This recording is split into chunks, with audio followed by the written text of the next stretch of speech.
Hey there everybody, and welcome to our final episode of Pinal Prep Spotlight, brought to you by 911 Air Repair, your local air conditioning experts specializing in maintenance, repair, and new installations. Like I mentioned, our last one, just kind of to wrap up how our spring sports season. Unfortunately, our big schools struggled. Most of them didn't make it past that first round game in their respective state tournaments, but hey, really want to shout out our 1A schools here.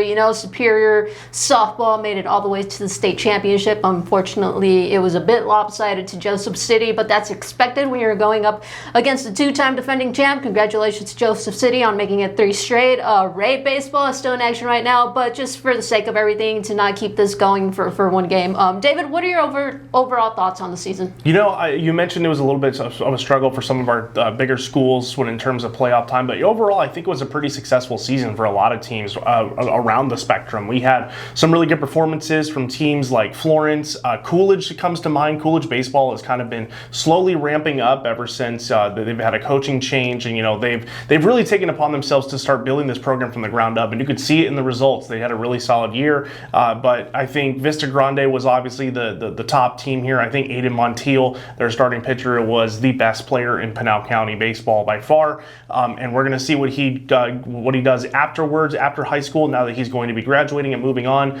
It was good to see Vista Grande move past the play-in, get out of that play-in hump that they've had for so long, where it was at least 4 straight years where they were not being able to get past that play-in round. They were able to do it this year. It didn't lead to anything much outside of the first round appearance that they had, but overall a really successful season for head coach Harley Grigg. But now the turn comes to how do they continue the success without some of their top guys that are going to be graduating this year. The other top highlight I have is Santa Cruz baseball continues to just get better and better. I think we're going to see them continue to improve with how many young players they have, like Lane James, who was a freshman this year. Absolute standout for them, both on the pitcher's mound and in the batter's box. I think it was a really solid year, but now it just comes down to where those teams had success. Can they continue that success going into next year?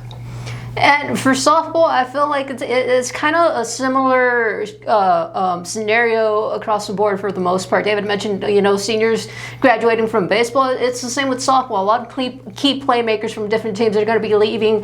My biggest thing here is I'm excited to see what Poston Butte and Combs can do next season. These are 2 of our younger teams. Both of them made it to the state tournament this year. Combs for the first time since 2019. So, hey, the future is very bright out in Santan Valley. The question is for other teams, like Santa Cruz, CG Union, Maricopa, what does these teams kind of look like without some of these key playmakers leaving?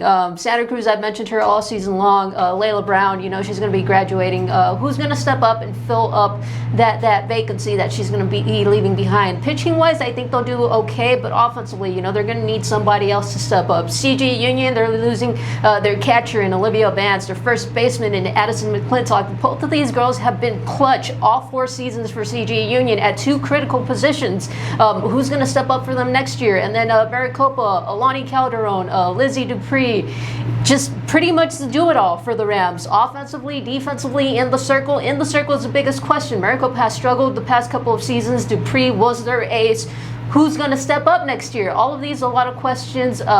We'll have to wait and see, whether some of these returners can fill in those gaps, or hey, upcoming freshmen, who knows? Like David mentioned, Santa Cruz Valley, their star was a freshman this year. Hopefully, some of these softball teams have that coming up in the pipeline, but who knows? David, anything else you want to add? I do want to mention 2 other 5A teams in CG Union and Maricopa. They did not have good years, but that's because they were incredibly young this year. I think they have a lot of talent that's still brewing right now. I think it was a good point for them to get varsity playing time this year, to get them acclimated to that level. I think we could see them improve throughout the year, throughout next season, if not as early as next season, but later in the future. I think we should look out for them. But also on the other side of things, shout out to some of our boys volleyball teams. Maricopa and Combs made it to the playoffs or the play-in rounds. Maricopa was able to move past the play-in. Combs lost in that play-in round. So continue to look out for those boys volleyball teams, because they deserve a lot of credit as well.